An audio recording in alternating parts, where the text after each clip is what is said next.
So if I go on too much, you just interrupt me. So,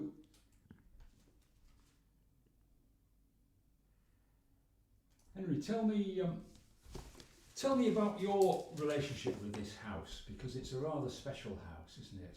Oh, it's unique. It's unique. This room is unique. It's like a social museum of what a bed-sitter was like, 50 years ago. Because I first came to this house in 1960.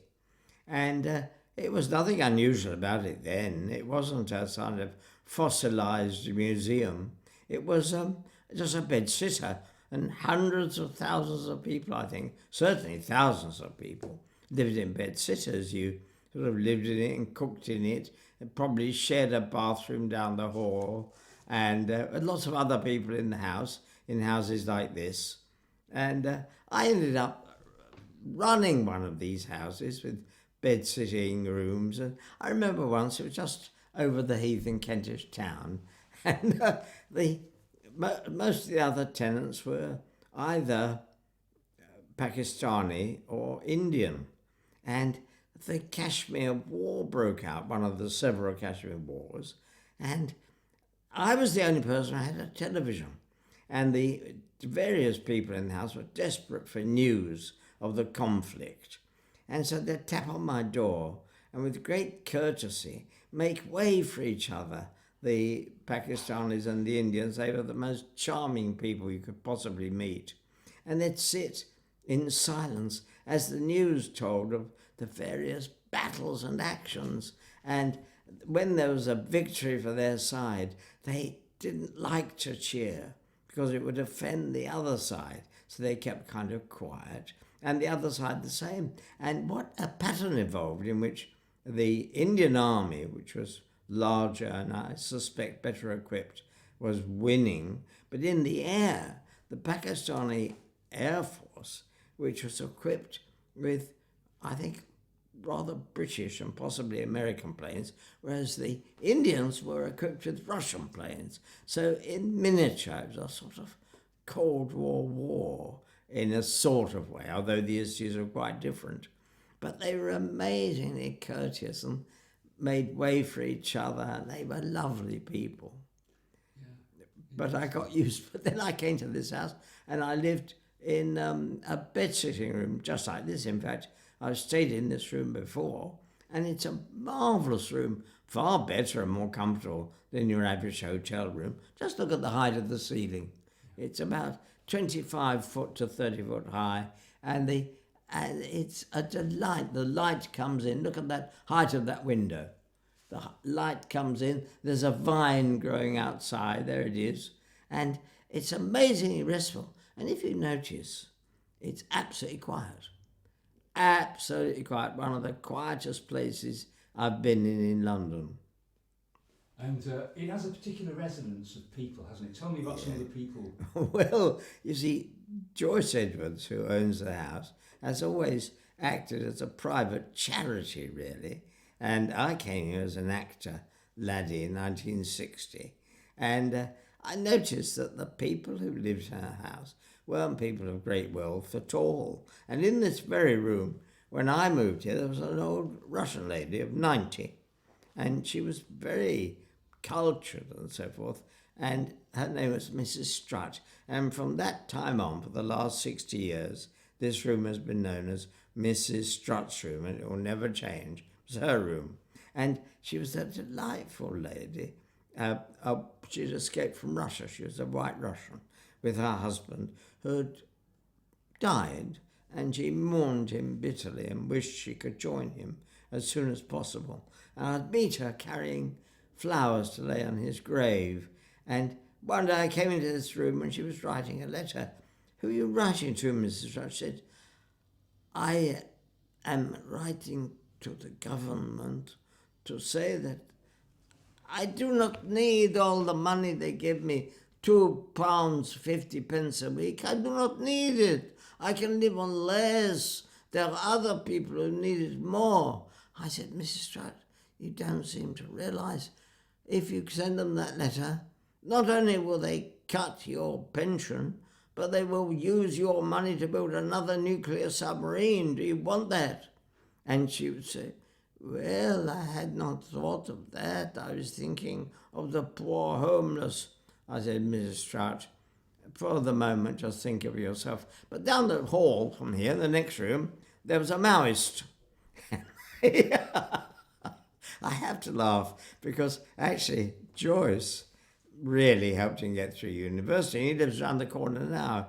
And an Italian young man, a charming young man, they Mario, I think, and he would sometimes talk about capitalism and the doomed last successes of an outworn philosophy, as it were. And I said, but you know, Mario, one thing he found very hard to believe, upstairs, one of Joyce's tenants was a charming man, a philosopher. He taught in the International University in Copenhagen, but he was an agnostic. He'd written books about why he was an agnostic and so forth. And he lived upstairs. And Mario the Maoist couldn't understand why a greedy capitalist society like our own would send meals on wheels to Frank upstairs every day. He said, this is surprising. I said, well, not really. It happens all over England. He said, do not be deceived, he said. This is the smile disguising the ugly face of capitalism. I said, but Mario, I said, Joyce is a capitalist. She lives off her rents. And he said, she too has to be swept away sometime. The logic of history is irreversible. So I was about to put my foot in the door and say, hold on a minute, Mario. You're living in a charity and you're going through university because of Joyce Edwards. But the door closed. And I did like him. There were all kinds of people who lived in our house. And what about Frank? Tell me a bit about Frank. Frank lived upstairs. He'd had a very unsuccessful operation on his back and was in constant pain. But he was a merry sort of chap. He knew I was an actor. He used to call me the mama. Ah, the mama's back, I see. And sometimes I'd take him for drives. I had one of these Volkswagen camper vehicles. They're lovely. I had a family, you see, a young family. And they're older now, of course. And we drive around in this Volkswagen all over the place. And I used to give Frank rides in it sometimes round Regent's Park. And meanwhile, I'd be rehearsing some lines for a play. And he'd tap on them and say, how's the mama? So eventually, in the fullness of time, he died. And then his family turned up. They turned out to be far too snobbish to want anything to do with Joyce or any of the people like myself who knew him. And they insisted on a high church service and a burial.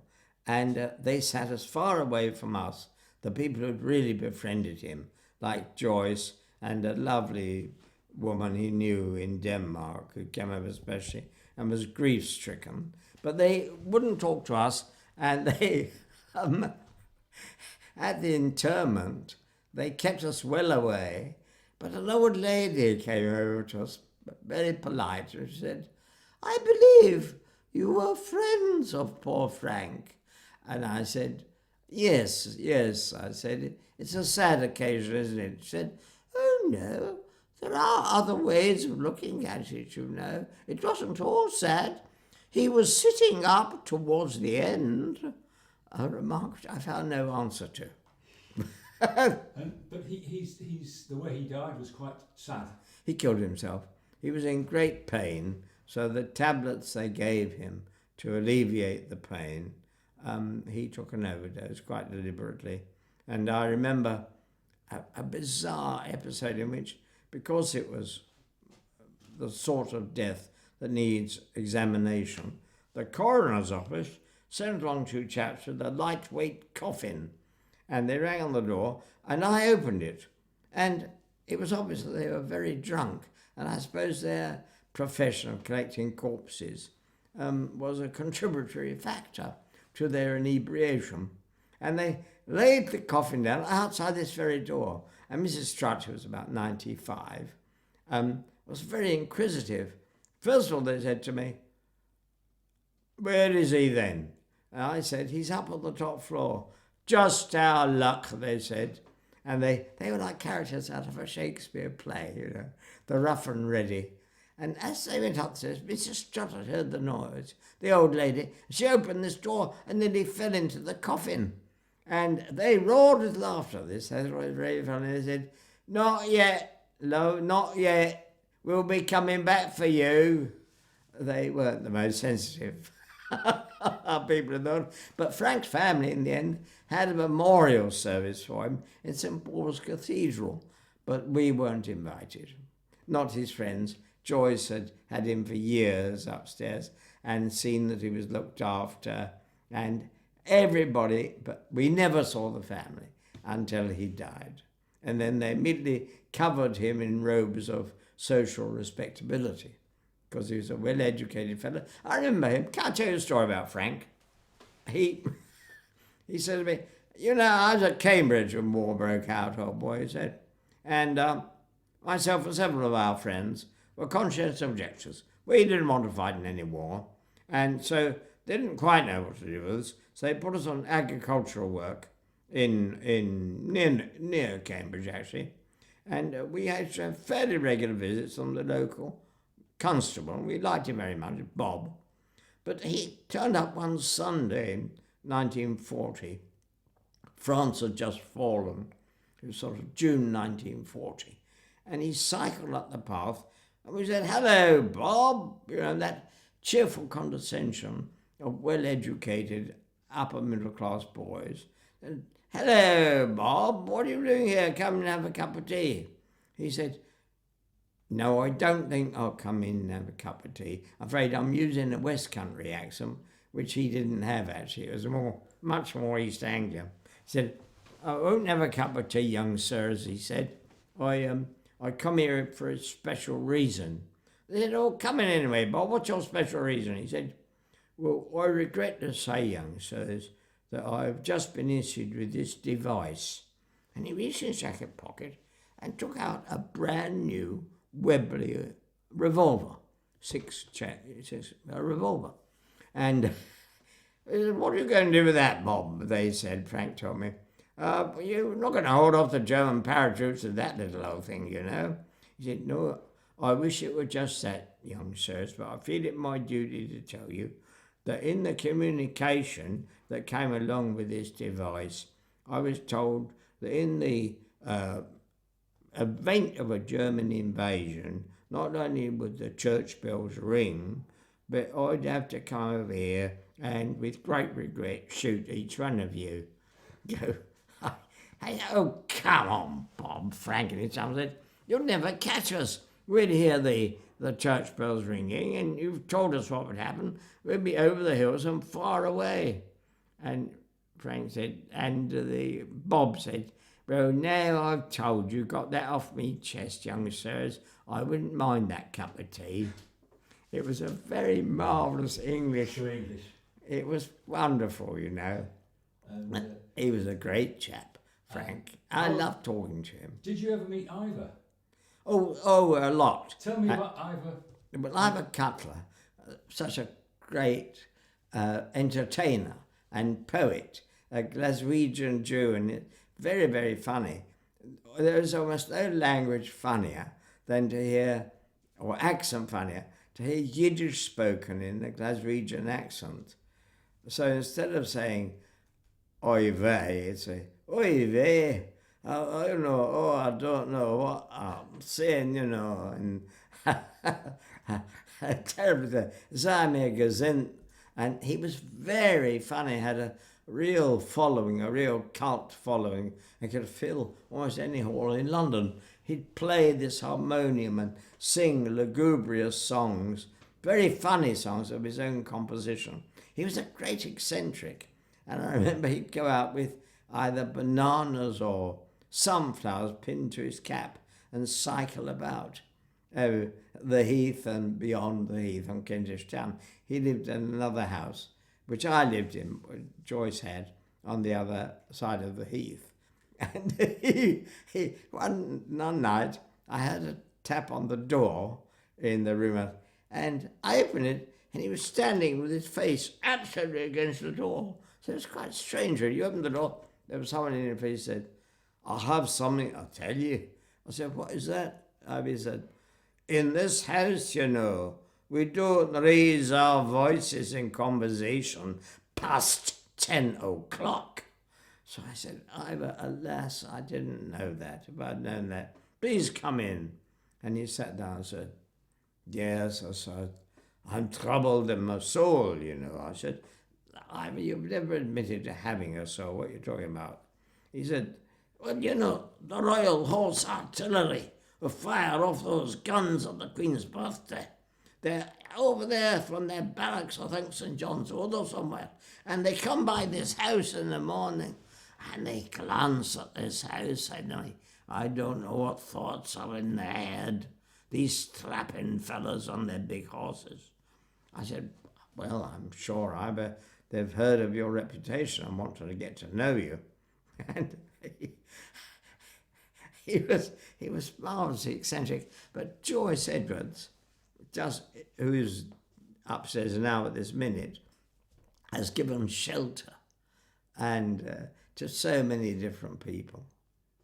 She charges almost nothing for rent. I don't know how she's kept going all these years, but she's a great benefactor. But nevertheless, in Mario's eyes, a capitalist. And but no mean talent herself. She's quite talented. Joyce, a marvellous photographer, I think, and also a delight to talk to. And one of those people, I'm sure you're in the same category, Derek, who could have turned their hand to anything. She was a clever artist, but a great photographer, I thought. She won all sorts of prizes and had exhibitions, you know, and just a delight. And I've known her now for, nearly 60 years. Yeah. And tell me about the last few years here, because you've come back, haven't you? What's it been like coming back? It's like stepping into a fossilized world, as if this room had been carefully constructed in some social museum to show what it was like to live in the 50s and 60s, and the hidden inferences that it was really squalor, and that no decent person would live in a room without like this anymore. But actually it was far from squalor. It was very comfortable, bigger than the average little box of a hotel room one gets these days, and it's wonderfully quiet at night, and it's a delight to be here. And you came back to the top. Yes, that's right. My wife and myself, we rented the 2 top floors for about 2 years, just about 2 years ago, 3 years ago. Then we had to go back to Canada, where I live most of the time. And tell me about why you're back this time, Henry. I'm just this. When I was younger at grammar school in Hackney in East London, there were a gang of about 6 of us, and we kept together for forever, for 60 years. The last one died. The other 5 are dead now. But one of them was Harold Pinter, the playwright. And so he sort of was a leader of our little gang. In fact, people used to refer to us as Harold's gang. But when he became famous and very rich, he didn't dump his humbler acquaintances at all. He was fiercely loyal. And, you know, I saw him the day before we had dinner together, the day before he went into his final coma. He was fiercely loyal to his friends. And we had a great time wandering around Hackney, you see. Hackney in the 50s, but I don't know if that's the time to talk about it. Let's go on to that then. What was the atmosphere like in post-war Hackney? Well, I tell you what, it was all pretty drab, because although we had ostensibly won the war, the fact is that food was still rationed, and that there was an exhausted England, absolutely exhausted, and it was reflected somehow in the way people moved about. There was, I think, I'm generalising, but I think the English find two things really comforting: a sort of morose, slightly damp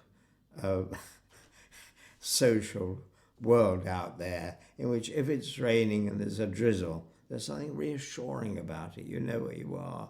And I remember when there were bread shortages or something, which didn't happen very often actually, because one of the things people talk about, the war and so forth, they suppress the fact, or don't realise, that the working class people, their health went up terrifically with rationing.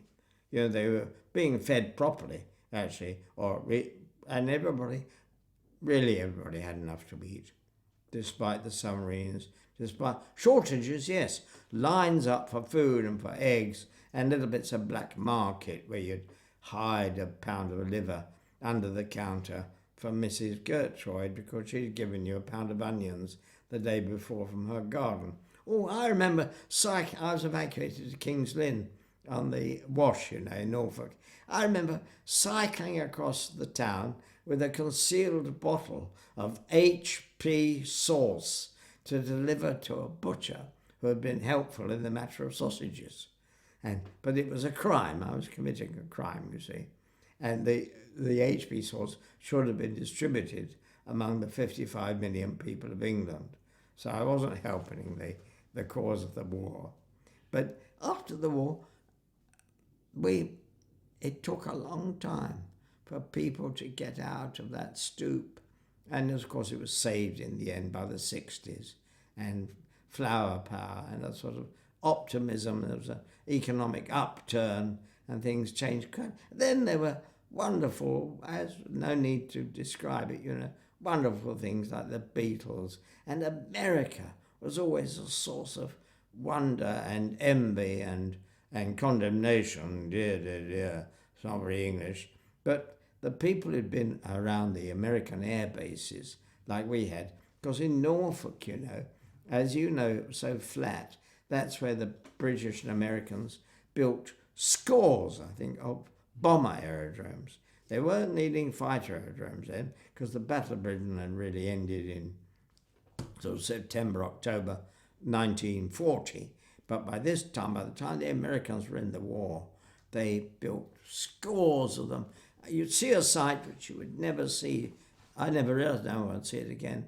And you'd look up at twilight and see the flat Norfolk sky covered from horizon to horizon with bombers painted black, British and Canadian and Australian bombers flying in their hundreds to bomb Germany. The next day, you'd look up in the sky. This is when the Allies had a huge material superiority to the Germans. You'd look up in the sky, and there were again hundreds of bombers, but silver painted very often. Towards the end, they didn't bother to paint them. Silver painted, or actually left in their aluminum colour. B-24 Liberators, B-17 Flying Fortresses, American bombers in tight formation, because the British and Canadians, the Australians, couldn't fly in formation at night. And the Americans had it all worked out with machine guns interconnected in their formations. And weaving in and out of them were scores and scores of fighters, escort fighters. And the casualties in the British and American bomber crews were enormous. I mean, just the Americans won their bombing war in like April. By April 1944, they had sort of total air superiority over Germany. It's a bit boring for you, Jack, but it was all because of one fighter. See, they had lots of fighters, but this fight had been ordered by Britain in desperation at the end of the Battle of Britain, a P-51 Mustang. They'd order anything. It hadn't been built yet. It flew in 1940, November 1940. And it had an American engine, an Allison engine, and the British used it for flying low, for reconnaissance. It wasn't very good at height. Then some bright guy in America had the idea of putting a Rolls-Royce Merlin engine in it, and Packard made it. And suddenly, this average to good fighter, became the best piston engine fighter in the world with this new engine. It's fast. It was fast, but it could also do something that not all fighter planes can do. It could fight at any level.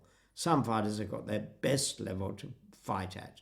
It could fight at any level, but above all, it could fly to Berlin and back with its fuel tanks, extra fuel tanks. And then the Americans did it. They'd had terrible casualties. But them and the P-51, it started arriving in late 43, I think. By April 1944, they dominated German airspace, which is very... And you should see them. I never realised I'd never see anything like that again. Yeah. I'm getting off the point. No, it's interesting because and of course there was a big cultural influence. The Americans would bring their records and absolutely their music and their relaxation, their attitude to life, as if, you see, there's a lingering Puritanism in England. I don't know if you agree with that. I do. In some parts more than others, and it wasn't considered totally proper to enjoy yourself. And I was evacuated to a place where I went to chapel 3 times on Sunday school, then the main service, then the evening service. I didn't realise that my landlady, we called them billet ladies, my billet lady was trying to save a soul for Jesus. I was too young and stupid to realise that. And I found the Christians, Methodist, it was Methodist. I loved it. The hymns are so cheerful. Onward Christian soldiers. And I love There Is a Green Hill Far Away. And so I was Jewish, you see. It would be a great religious triumph to win a heretic over to the church. And I liked the Methodists because they had circuits. And you had a different Methodist preacher. You know, every week they'd come on circuit. So you got a different sort of sermon. And I said to my father, at Easter things got a bit tricky. And I said, Dad, Christianity is funny, isn't it? He said, if you think it's funny, well and good. He said, it's not always funny. So I said, what do you mean? He said, my son, as you get older, you'll realise that what had happened, you see. I'll interrupt myself, I beg your pardon. We live next door in Hackney to a fascist chap who was a lieutenant in the Oswald Moses fascist thing. And they had enormous confidence in the 30s because Mussolini in Italy, the fascist, Hitler in Germany, the Nazi, were winning everything. It was before the war, but they had really been the decisive factor, really, I think, in winning the war in Spain for Franco, the fascist regime. And we used to watch this, hear the news. It was the radio was the great source of information. And that for us, at 5, 6 years old, I knew my father told me by listening that this was the important war. My father would say, he meant the Popular Front. He meant the Republicans. He meant the elected left-wing government in Spain. He said, if we win this war, then fascism and Nazism will take a severe beating, and there probably won't be another war. But if we lose this war, there's going to be a much bigger and more awful war in which millions of people will die.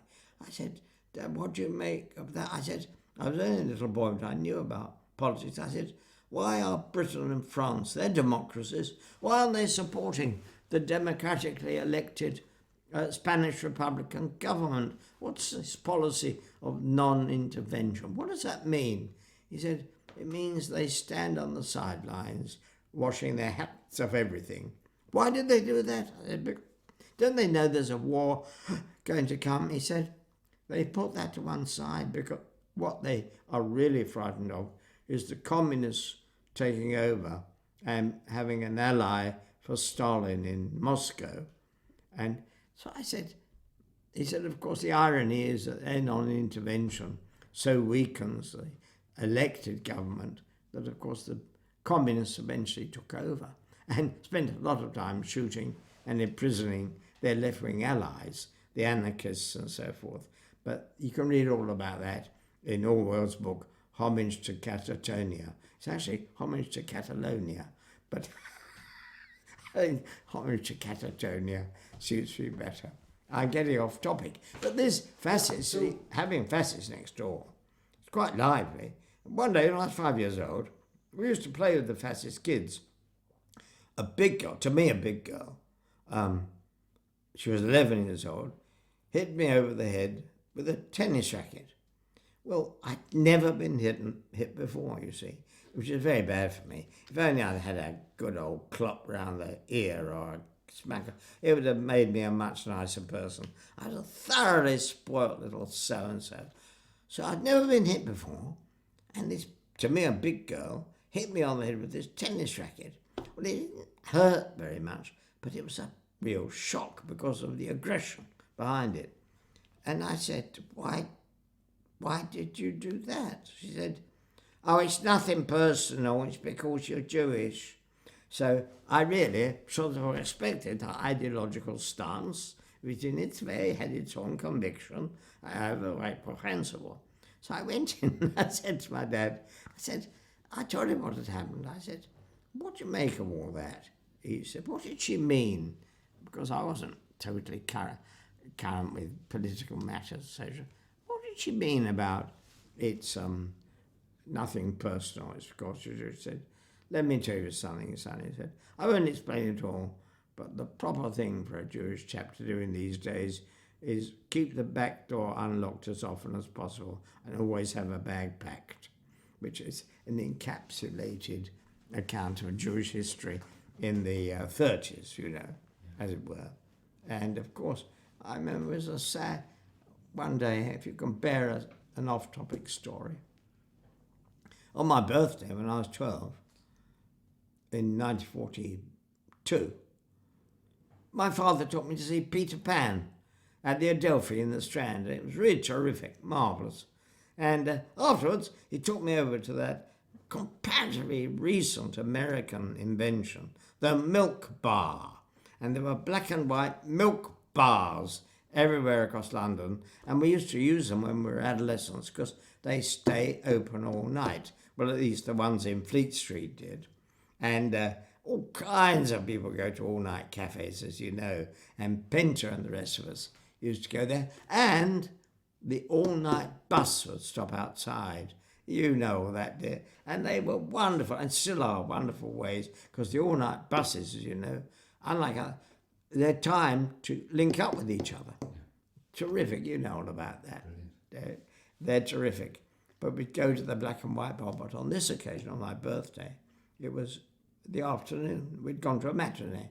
And as a treat, my father took me into the milk bar and bought me a milkshake, all that sort of thing. But I looked at a paper and it had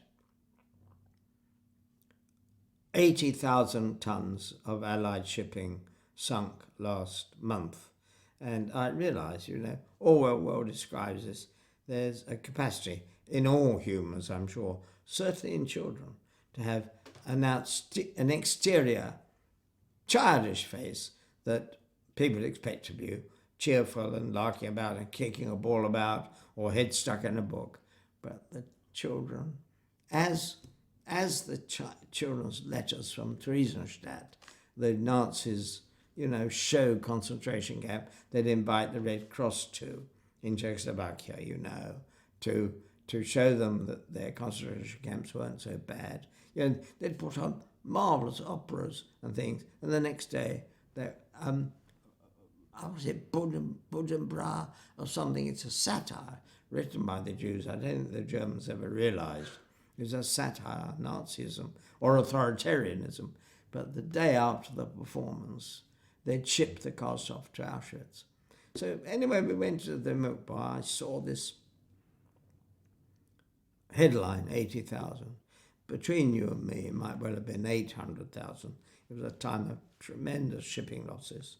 And I knew we were losing the war. The Japanese were in the war and were sweeping through Malaya. They either had just or were about to capture Singapore. They were absolutely done. And the truth of the matter is, the Axis powers had never yet lost a battle. The only battle they'd lost had been the Battle of Britain, in the air. And so they couldn't invade England because they had to destroy the British fleet before they could get their ships across the Channel. So they couldn't destroy the British fleet if the British could shoot down their bombers. It was sort of domino effect. And as you know, the British did, and they couldn't invade. But everywhere else, they had conquered easily. And they'd invaded Russia, and they'd reached the gates of Moscow. Nobody knew that was going to be a turning point in a way. And they were invincible. The Germans were invincible. They had conquered Poland, France, Holland, Belgium, Norway, Denmark, Yugoslavia, Greece, unbeatable. And they had an amazingly efficient army. The Japanese were unbeatable. And I knew very well that in France, 20 miles away, that one could see from Folkestone on a clear day, were the instruments of extinction for our family. All the Jewish families were going to be killed because we knew by then what was happening in the East. But I remember masking all this from my father and being cheerful and larking about. And he kept very cheerful. I knew for him it was even worse because he knew all about it and knew that he was absolutely helpless and that we were all doomed. It's not a very cheerful thing to say, but all the evidence was that we were doomed and there was no way we could win the war. But there was. It was a miraculous turnaround, wasn't it? Yeah. I think it should be said that 90% or more of German battle casualties were inflicted on them in Russia. It was the Russians who beat them in the end. Not the bombing campaign, which was remarkably ineffective. Well, I'll just tell you. Tell me a little bit about what was it like in Hackney when the war was over? Did you feel a sense of relief? Yes, elation really when the war was over. But we were adolescents by then, and we knew an awful lot about the war. But there was elation. But economically, people still worked. Nobody starved. But it was as if it was like a hangover. We'd won the war, and I remember the bonfires everywhere and burning captured German flags that the lads had brought home and cheering and dancing in the streets. Not only I was evacuated to various places, King's Lynn, but we came back to London and going up west on May the, don't know if it was May the, not probably the day they signed the surrender, but just a little bit, there were wonderful celebrations in Trafalgar Square everywhere. And a very unusual thing that I remember from 1940, there was a temporary relaxation of the class system, and middle class people mingled, as it were. I remember in 1940, we were being bombed a lot. First class passengers giving up their seats to sailors and ordinary troops, because all the trains were packed. And then, of course, it solidified again, the class thing. But it was so exhilarating, the bonfires and the dancing. And the victory parades came later, the organised victory parades. And all that was fine and terrific. But one of the things that happened in Hackney, it had been a stronghold of the fascists, partly because there was a large Jewish population. And when they were interned during the war, 18B regulation turned in. When they released, they went straight back to beating up people in the street, and we'd often have to run away and defacing synagogues. It was mostly Jews they beat up if they could, but also apparently anyone with a book under his arm was suspect as a communist. I remember my non-Jewish friends having to run away or engage in fight. So we had this strange thing. We'd come out of wherever we were, our youth club, and you get some young fascists waiting for you. Well, if we outnumbered them, that was okay. If they outnumbered us, either we had to talk each other to a standstill or fight or run away. Now, Pinter was our best fighter. He was terrific with his fists. Very good athlete. A very good cricketer. Broke the school 100 yards and 200 yards record. They don't say that about him in the, And he scored 7 goals in a house match once. 7 goals at football. And I remember once having to go home to his house, and each of us got a walking stick and going out to try and rescue one of our chaps who'd been beaten up. And that chap, he wrote the play that I'm going to be in next week, Monday week, at the British Library, Mick Goldstein, and he was one of our group of 6. But anyway, he was in hospital, but he was all right. In the end, he was all right. But it was a strange mixture of this flurry of the defeated fascists.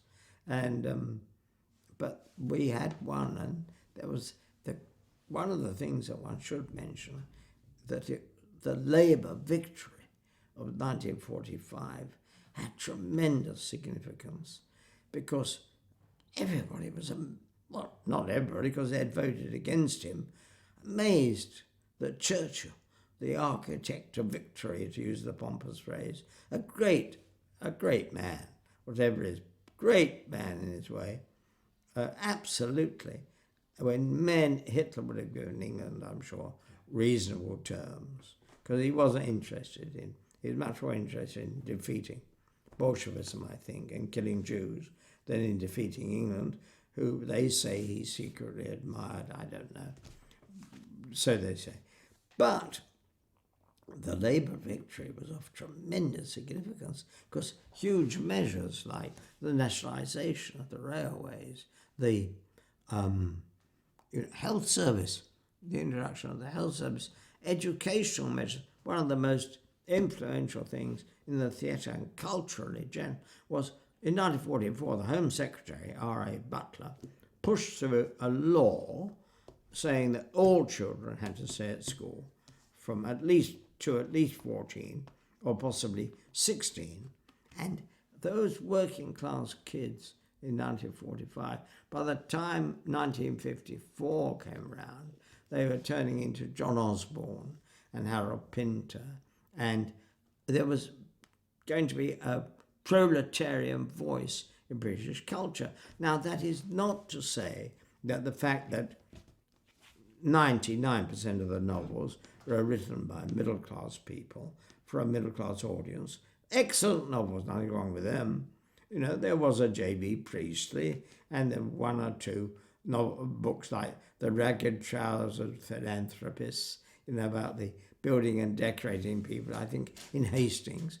But for the most part, even the books for children were, chaps would get out the girls on their ponies and ride across Exmoor, and oh gosh, it was even Millie Molly Mandy, although she's a working class little girl, she lived in our cultural framework, written by excellent middle class writers for a middle class audience. But when, by the time Butler's Education Act had its effect, then in the 1950s, the ordinary working class people, their children were writing plays and screenplays for films, and in every other respect were joining the mainstream of British cultural life. And people had never seen anything like that before. So within this rather drab world in which I was rationing, and you'd see in the shop windows sets of china, for example, for export only, it would say on it. You remember that, because we had to export to survive. And not just China, every kind of thing was in short supply for the English. And it was very depressing. But at the same time, there was a groundswell, I wouldn't say of revolutionary optimism, because I don't think that's how the English manifest their enthusiasms. They win at football matches, and they win, when England won the World Cup, sure, 1966, fine. But nevertheless, there was a groundswell of something good. The marvellous measures that, the Labour government was bringing in, it didn't have that, 2017 now, it wasn't so dogmatic as it is now. I watched the Labour conference the other day, and it was very depressing because of the demagoguery, the sort of dogmatism, and W.B. Yeats I once offered my children $10 if they'd learn the only poem. I said, if they learn this poem, Prayer for My Daughter by Yeats. I said, if you learn this poem, it'll teach you everything you need to know about life. So they said, yes, Daddy, for $10, which was a lot for them. When they saw it was more than 2 pages, none of them learnt anything. So I opted to $15. They still didn't learn anything. So in the end, there'd be a couple of lines I'd say to them. Remember this, I'd say, because it's true. And he's writing about his baby girl, baby daughter. And he writes things like, and let her think opinions are accursed, for intellectual hatred is the worst. And they'd asked for it to be explained, but, it's, I think, deeply depressing when one remembers the Labour victory of 1945, to see this conference and this sort of dogmatic ideologuery, and just deeply depressing, But there was a groundswell, if not of optimism, but of things being on the right track, as it were. And then, in the 50s, actually, the working class writers began to appear. People like Pinter, who didn't exactly write about the working class, but he'd come from Hackney, and so he had a wider range of experience in many ways socially than the excellent middle class writers. It's interesting that the legacy was also the welfare state and the national health. Absolutely wonderful. The welfare state, and now we're being told that Britain can make it, Britain can take it. But as you pointed out to me the other day, there are more homeless people sleeping in boxes under the bridges in London than I think I've ever seen before. And this is in this amazingly wealthy country. And I think, between me and you, it's a social disgrace. Like selling off all the, council housing stocks, encouraging people in that extraordinary motivation for our world in greed, so that you buy your flat and then you sell it off at a huge profit. But who else? Where are the homeless going to live if the local authorities sell all the council houses? Ship them all to Middlesbrough. That's what they do. That's what they want to do. Yeah. But, so Hackney was... Do you think that places like Hackney made these creative people a bit more streetwise, had a store of experience to draw upon? I think so. Public school life and church. Was there something special about growing up in Hackney, Henry? There was, because we were very lively.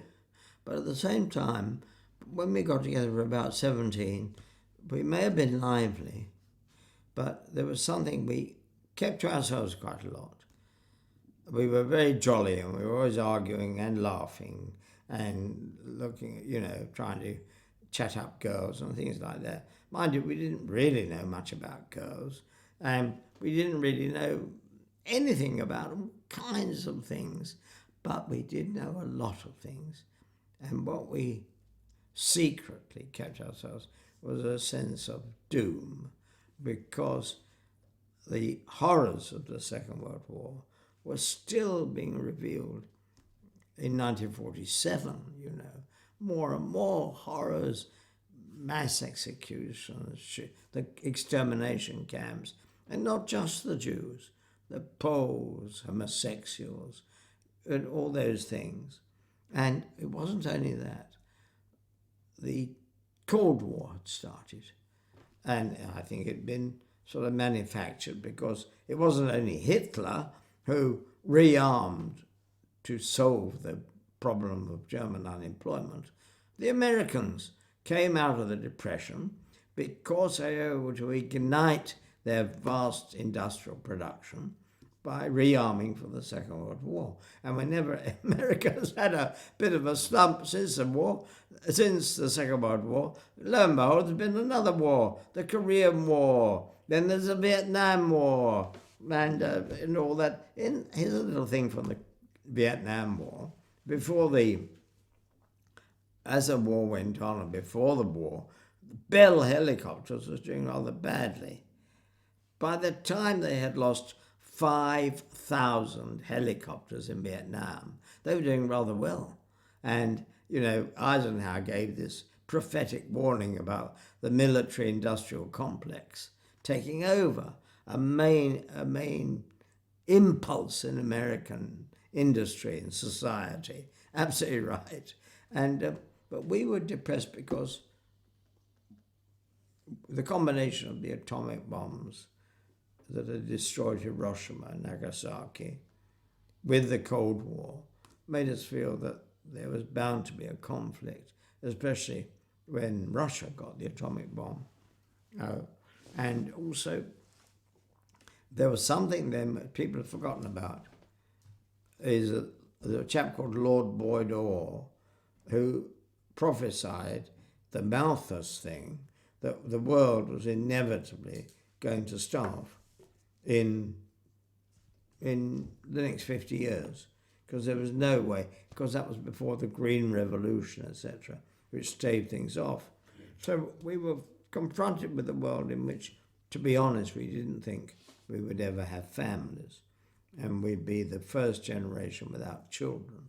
We kept that sort of thing to ourselves pretty well, although we never stopped talking and arguing. But lots of our talking and arguing was about plays or literature, or being taken to a play, for example. We had a marvellous teacher called Joe Brearley, who remained our friend. He was from the north. He was from the northeast, from sort of around Newcastle, around there. I forget which town it was in the First World War the Germans bombarded. I think it was Scarborough. Scarborough and Hartlepool. That's it, was it? Hartlepool. Scarborough and Hartlepool. Really? Are you from there, Joe? Near there. Yeah. No kidding. It's the next town down. Which one? Thornaby, which is next. It's across Really? the road to Hartlepool. But he came from there, and we got kind of quite depressed by the fact that there didn't seem to be much of a future for us. But at the same time, there's this physiological optimism that young people have. So we spent a huge amount of time, and we never stopped laughing and never stopped arguing. And we remained friends for 60 years. I mean, we never... And can you go through the people? Oh, yes, there was Harold himself. He would drag us off to, Harold Pinter, he'd drag us off to surrealist films, like Un Chien Andalou, the Buñuel film where the eyeball gets cut with a razor in close-up. And the Andalusian dog. And then there was Cocteau's Le Sang d'un Poète. And I think it was Dali, Salvador Dali, who made L'Age d'Or, but I've forgotten. Wasn't it Dali? I think maybe. Don't know. I forgot, got it muddled. But he also made us read things that people had never heard of. Henry Miller, never heard of him. And he forced James Joyce down our throats. And he would make us read all kinds, John Dos Passos, and he was wonderfully well read. And so he kind of educated us all. And he was miles ahead of us. He started going out with girls long before the rest of us had, you see. And he was an inspiration. He played all the leads in the school plays. But I sold my letters from him, about 80 or so, to the British Library in the end. And they were very generous. And they're in his archive. And I'm doing a play next week, which is really, we're doing it because it was written by this friend of ours, Mick Goldstein, who was sort of a mystic, really. And not just a mystic either, he was a very good cricketer. In fact, but he was also Jewish and a Talmudical kind of chap. So he had marvellous reflexes. So if you bowled him at cricket, Pinter and Mick and myself would go to parks and play cricket as if we were the Australians or the British, and give each other names like Lindwall and Miller and Hutton and Compton. And if one bowled a fast or fast medium to Mick, he'd smash it to the boundary. He had a beautiful stroke play. So the way to get Mick out was to play on his Talmudic side. So you toss a ball up to him really slowly, and by the time he'd figured out the alternatives to what to do, and should I do this or should I do it, bang, his wicket had gone. we took ourselves wonderfully seriously. We really did. And you're all Hackney boys? We were all Hackney boys. 4 of us went... If you go through some of the names. Yes, it goes like this. Harold Pinter, Mick Goldstein, the mystical cricketer, Moshe Wernick, who lived in Canada for many years. I used to visit him there. A serious, lovely chap, Jewish chap. Jimmy Law, who decided that only despair defined a true human being. He drank prodigious quantities of beer. Very bright, very clever fellow. And Harold had read À la recherche du temps perdu. And then later wrote a screenplay for the Proust, Research of Times Past. And Jimmy and I would meet and go for long walks to various pubs, and we liked Gibbon, Decline and Fall. My 2 favourite dip-ins by the side of a bed are Gibbon's Decline and Fall, although there's not room for all of it, so you have to have a selection or a penguin collapse, a pelican, concentrated version. Well, my favourite quotation in Gibbon, the one I liked is, "Mercifully, the graver charges against the Vicar of Christ were waived, leaving only murder, rape, sodomy and incest to be answered for." Pretty good, isn't it? That's the old Gibbon. And the other good dip-in, the great dip-in, is George Orwell's, that is in Penguin, letters and essays. Wonderful dip. Lives over here? Yes, that's right. And he used to work in the bookshop. There's now a cafe at the corner. There used to be a bookshop. That's right, yes. There's a plaque up there. And when I was out of work, I used to go and play chess there. When I was out. Now, the other chaps were Ron Percival, a beautiful young man. Harold was a very good-looking young man.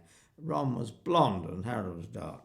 And Ron was an immensely proud chap. You wouldn't think that his brother was a milkman in Bethnal Green.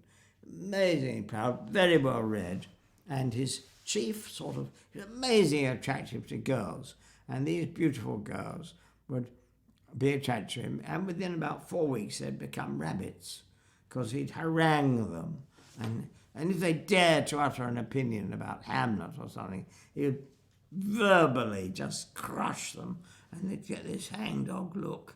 There you are. That's life. Who was there? Moshe and Mick and Jimmy and Harold and me, and we were we were by no means unique. Of course we weren't, but they were a lively lot. What was unique that we kept together. But Ron went off. He went off. He washed his hands of us, and then he went to live in France eventually, and I remember him writing a charming letter to me saying, "Henry, isn't it odd that we haven't seen each other 30 years? Do let me know how you are." So I said, "I'm fine. Here's some pictures of my children." He wrote back saying, "Marvellous pictures, Henry, of course. And what are you doing now?" So I wrote back and said, "Matter of fact, I'm playing Shylock for the university here." And he wrote back saying, "Oh, how interesting, I mean, of course, it's quite obvious that the Holocaust is a complete fraud, and it not only didn't happen, but it couldn't have happened. Some of my friends who are in the Vichy government explained that to me." And I thought, shall I write back and tell him to go jump in the lake? Or shall I shut up? So I shut up. Then the next thing I knew, Harold wrote to me and said, Remember, they put a fatwa on Salman Rushdie, the old Muslims for daring to something, the Prophet or something. And Harold signed a letter, published in the Times. British writers wrote saying, it's an absolute disgrace in a civilized world to sentence someone to death for having an opinion. And Harold received a letter from Ron saying, your attack on Muslim values will neither be forgotten nor forgiven, you see. So Harold put a cover in and he said, was he always mad, or didn't we notice? But he had an obsessional quality. And then Harold told me a few years before he died, 10 years, he said, I found Ron's address. He'd come back to England, and I called up the number, and an old man answered it. And he chiefly said, I've got the most shocking, awful cold. He said, that was beautiful, Ron, he said. I think the most brilliant of us all. He was very clever. And it's very sad to see him. He'd gone completely out of the window, really. It's a sad business. Yes, it was. But tell me, what was the atmosphere like in Hackney? Because I'm just thinking, seeing your group and everything moving towards, let's say, the 50s and 60s, when you had all this creative kind of work. But the background must have been quite inspiring. Like, Hackney must have been pretty drab. It was very drab, but the one thing we weren't, none of us were concerned, it sounds so selfish and a projection of typically self-absorbed adolescents. We resolutely, without a word said between us, turned our back on all the social concerns. We resolutely didn't get involved in the Korea War opinions. We didn't get involved in the political fights. There were terrific political fights about nationalisation and the welfare state and the health service and education and the birth of the comprehensive school. In the end, they did away or changed our wonderful grammar school. I remember a headmaster saying he was being mocked, actually mocked on the radio by comprehensive ideologues, comprehensive school ideologues. And he said, well, you may find me laughable, but I feel it's my job to send the sons of taxi drivers to university. They thought that was very funny and mocked him. So they got rid of our school, our lovely old grammar school. It had been the Grocers' Company school, a guild school. On its cap badge had a camel, you know. And there were lots of guild schools, you see, in the haberdasher school. But the body, the governing body, also the Grocers' Company, wealthy company. I visited their guild place in the city a few years ago.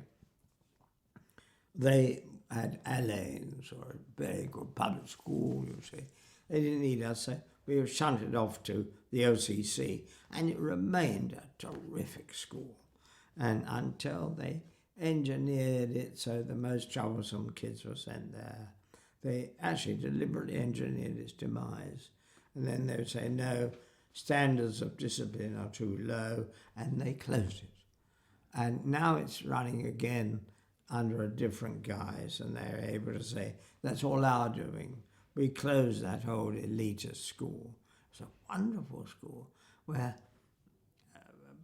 people spoke poetry and acted, and, you know, there were all no one would think that was very odd in a public school, but it was wonderful music and wonderful cultural activities and sporting. And we didn't try to imitate a public school because there was so much, you know, a third to a half of the pupils were Jewish. And in those days, one had, it was before there was any immigration to speak of. The Empire Windrush with old Enoch Powell's medical workers from Trinidad hadn't arrived yet, or just arrived, I think 53, something like that. But immigration wasn't an issue at all. Now, Keep going. well, the thing was, it was the most wonderful time to have at school. Keep going, Henry. All right, dear boy. I'll just go on. Yeah. I'll just go on. So we actually were more self-absorbed than socially absorbed. We thought if we unconsciously, we didn't say this to each other, once we got involved with society and social issues, we couldn't really deal with life as a whole, because we really did feel there wasn't much chance for life to go on much longer as it was without the atomic bombs or food shortages destroying everything. So understandably, isn't it Dr. Johnson said about a man being hanged, he said, "Nothing concentrates a man so much, the mind so much, as the imminence of death." I don't know if that's true. I'll find out very soon. We've got a long way to go yet, Henry. But Yeah. I'm actually, it's very interesting talking to people who are slightly younger than yourself and who never actually, in the 60s, they never bothered to I mean, you could pick up a house for £100, £150. They never bothered. So, well, we all thought we were going to go. We all thought the bomb was going to drop. We never bothered with these things. Yes. We just got on with our creative work and Quite things right. like that. We never thought about the future, No. here and now, because this spectre of the Cold Extinction. War was so strong. So strong, wasn't it? And you got the Bay of Pigs and things like this, and it really, I remember being at school, I was terrified. So was I. Absolutely. I think it was 63 or something like that. Yeah. I was only 8-year-old, 7-year-old. Come It was on. terrifying. You know, the things that, you know, we got a feeling for it because we had television then. Yes. Whole thing, we had television, you know, and the radio and everything, and you could see our relatives were anxious as well. Yes. It was passed on to us, you know. There was Yes. I remember it distinctly. But that's fantastic, Henry. I'll just see what. So the post. Do you just go ahead to leaving Hackney Downs, and I guess you still kept in touch with Joe Briley. Yes, and then always. You got on to do drama at university, didn't Well, you? I never did that. It was like, I actually did history mainly, and I went to the States on a kind of history fellowship or something. But then, and I was going to write an amazingly boring, sounds boring, thesis for an MA on, you'll fall fast asleep when I tell you this, the title was this, Cotton Imports to the Blackburn area of Lancashire during the American Civil War. Very interesting. Interesting, eh? Visited by Gandhi. The what? Gandhi visited, Did he really? believe it or not. Isn't that interesting? He was interested in that part of life. Isn't that And interesting? Cotton in the Cotton. Yeah. Well, what made it interesting for me was because there's an ironic twist to it. I've always been on the left, as it were, but the received message of the left is that the mill workers had been thrown out of work by the northern blockade of southern cotton in the American Civil War. The cotton was coming from the south, not from India, particularly in those days, or Egypt. And they're thrown out of work, and the general left-wing attitude is that the mill worker said, "You go ahead, Abe Lincoln, you free those poor black buggers." You know, not a bit. They all demonstrated for England to join the war against the North, join the South, and lift the northern blockade. And which is added gall to the left is that the bogeymen of the left, the mill owners, the landowners, the church, actually sort of organised a very efficient welfare campaign, clothes and food, a bit like Al Capone in Chicago in the 20s with his or 30s with his soup kitchens. But they did, and actually the tone of voice urging Britain to join the South didn't change till after the Battle of Gettysburg, which I think was maybe 1863, I'm not quite sure.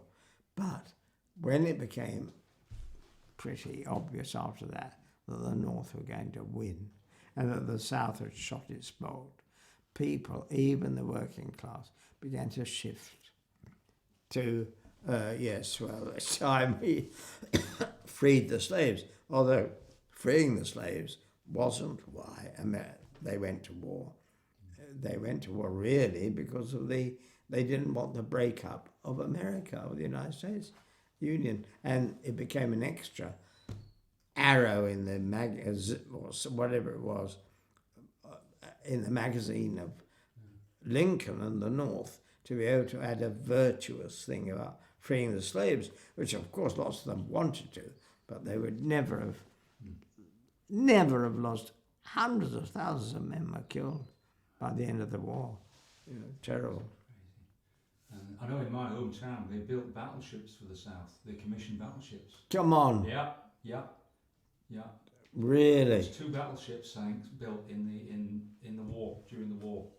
Really? Went across to try and help the effort. Really? Yeah. It was all done very secretly, and they had spies. They had spies working, from the North. Come on. I think the South, they were all kind of in the town together. No. Yeah. Is that it's right? Well documented, the ship and everything. Yeah, I'll send you the. It wasn't the Merrimack or one of those. I can look it up. I've got a colleague's written a book on. I didn't know that. Yeah, very interesting. I'll send you the link. So tell me, when you got to do your MA in Bristol, what you decided you want to do? Well, that was in the States. Yeah. So I dropped that history subject and started to act. And it was so enjoyable and so self-indulgent. They were very cross with me for changing, but I did. I changed and did. Then I went to Bristol and got Harold to write his first play, The Room. And we did it at Bristol. And he told me the idea of a cup of tea. But something must be said. He said, I've never written a play before. I couldn't do it in under 6 months. In the end, he wrote this 1-act play in 2 days. He always says it was 4 days, but it wasn't. It was 2. And it was amazing that he did that, And it was very exciting to be able to do that, dear old Harold. And this must be said, however, long before he wrote the play, 5 years before or something, he'd written a novel. He'd written scores of poems, and we used to go everywhere in London to listen to Dylan Thomas and George Barker and sometimes speakers on Speaker's Corner. There was, however drab the general life was, there were always places of excitement too. But our excitement, I realise it much more now, was much more self-generated in our lives, and girlfriends and arguments and quarrels between us necessarily. And we thought we were sort of solipsists, that old joke about the solipsist in the argument. He's got the world in his head and says, if you don't shut up, I'll jump out of the window and kill us all. We were much like that, a bunch of solipsists. And we had lots to keep us going. But he wrote a marvellous novel called The Dwarfs about his conflict with Ron. And there's a girl involved too. And Mick Goldstein was a leading character in it. And I remember a psychiatrist saying to me, that is the best description of a schizophrenic I've ever read in literature. But actually, I think Mick wasn't schizophrenic totally. He was perfectly able to conduct his life. But the thing was, what I think the truth is, he was labelled schizophrenic because he's much more honest than most people.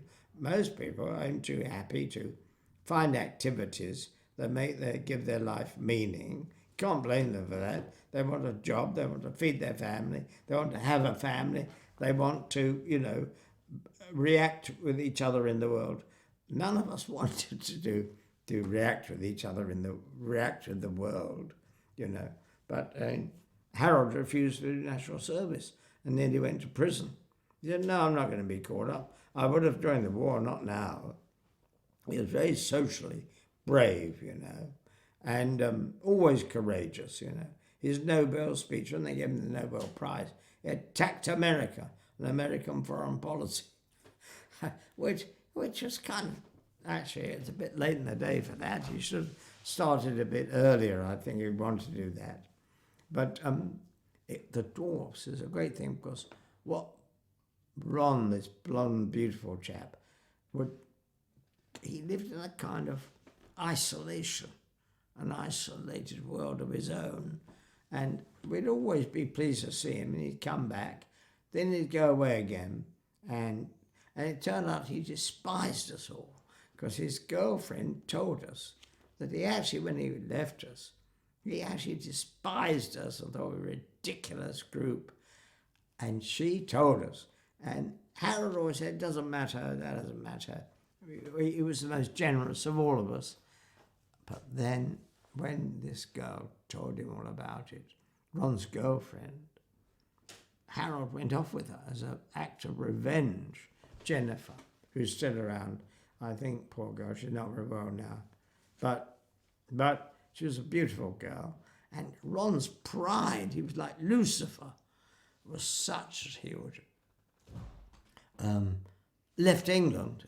This is the brother of a Bethnal Green milkman saying, I shall leave England never to return. Now, if he'd been a duke or somebody, he could say that with the right resonance. It sounded a little bit daft to me. But Harold wrote this great, you can still get it, The Dwarfs, written by a young man about young men. I really recommend it. By the way, all the things I've said about Hackney are in my memoir. I've just had a memoir published. And they're going to be some, I don't want you to buy one, Jerry, when we do this evening at the British Library in about a week, mixed play, they're going to let me sign some copies of my book. Great. Oh, fantastic. I'm going to try and get along to that. Oh, I'll tell you about it. It'd be a lot cheaper if I tell you about it. Anything else you want to say about Hackney? No, not. I've been talking a bit too much. Well, the room was an interesting phenomenon because it's the sort of prototype, isn't it? Yes, it's right. It's a mysterious play with no explanations offered or given. Just there it is, take it or leave it. No sort of beginning, middle, and end. There's a beginning and there is an end. But it isn't necessarily a consecutive story, although it is actually, but its content is mysterious. And people, I wrote somewhere, they sat there watching the first night in their polite cultural stupor. Then they woke up and realised that not only was it mysterious and rather sinister, it was also very funny. His plays were very funny as well. That didn't always go down well. We had lots of laughs in our production, and I'd offered the chap who wrote the local drama school, Bristol Old Vic. This is at the Bristol Drama Department. I said to him, you really ought to come and read this play, or, come and see it. He didn't read it, and I really offered it to him. But he came to see the production, and he was furious that he'd missed out on an excellent new play. Immediately put it on himself with my leading characters. The chap from Bristol. That was all right, I didn't mind. That was all right. But it was quite different from any play that one could see at that time. And when he did his first full-length play a few months later, The Birthday Party, at the Lyric Hammersmith, the critics banded together to tear this play apart because they realised a new voice was there, fairly incomprehensible. There were mystified people, but it wasn't incomprehensible to the people who listened to its resonance, the fact that it had more than one level, and that people were always asking him, what are my plays about? But the truth was, they were about several things at the same time. They were like poems. his best poems are his plays. And they would give off a resonance on many levels which wasn't amenable to rational discourse like a nice, decently made play by James Bridie or somebody. Terence Rattigan. Exactly right. They were nice, well made, beginning, middle. Nice middle class plays. Very nice plays with good stories and interesting characters. Pinter kind of went further than that, or differently to that. And they destroyed him. They could, but they didn't destroy him. And I remember him being a bit shattered by it and coming to another bit sitter I was in, about half the size of this room. And he said, I've written another play, to hell with them, called The Hot House. But then I thought it was very brave of him to write another play, full length, and then even braver to say, no, I don't think it's good enough. So he put it away for about 30 years. I was in it at the National when they did it. I saw him in it. Did you? Yeah. Now where was it? It wasn't the National. It was another theatre, but he was, and I'd never seen him act before, and Yes. it was fantastic. Good. Wasn't he good? It was really good, and that sort of meant at that time I was doing some mental health films, and this idea of this kind of institution, Yes, I was inside that sort of system, making films about service users and things. It was all very interesting. Was it interesting when you did it? And then I saw the birthday party at the Lyric recently with Sheila Hancock. Really? There was a celebration. It was 50 years, I think. I think it was 50 years. God. Yes. What was she like? Magnificent. It was really good. My wife, we did it. Sorry to interrupt Please you. go. Yeah. We did it at Winnipeg in a Pinter Festival. And a chap got up at the end. He said, I'd just like to say, my wife's called Susan Williamson. He said, I've been watching theatre all my life, he said. And I think Miss Williamson's performance was the best performance I've ever seen. Marvellous. Isn't that a nice thing to say?